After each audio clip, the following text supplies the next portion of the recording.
বিসমিল্লাহির রহমানির রহিম। আসসালামু আলাইকুম প্রিয় দর্শক, আশা করি সবাই ভালো আছেন। আমি আলহামদুলিল্লাহ ভালো আছি।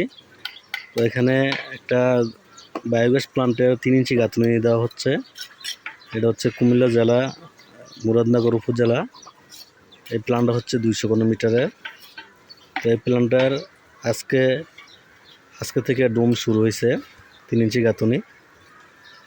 এটা 3 ইঞ্চি এই যে মাঝখানে যে পাইপটা আছে, পাইপটা পর্যন্ত 3 ইঞ্চি গাঁথনি দিয়ে ছাদ করা হবে। তারপরে এখানে রড দিয়ে বার্নিং করা হবে, রড দিয়ে ঢালাই দেওয়া হবে। তো দেখে 3 ইঞ্চি গাঁথনি কীভাবে দেয়। 3 ইঞ্চি গাঁথনি চলতেছে। এই বায়োগ্যাস প্লান্টের মূলত একটু কষ্টের কাজ হলো 3 ইঞ্চি গাঁথনিটা। 3 ইঞ্চি গাঁথনি দিতে একটু কষ্ট আছে, একটু পরিশ্রম আছে।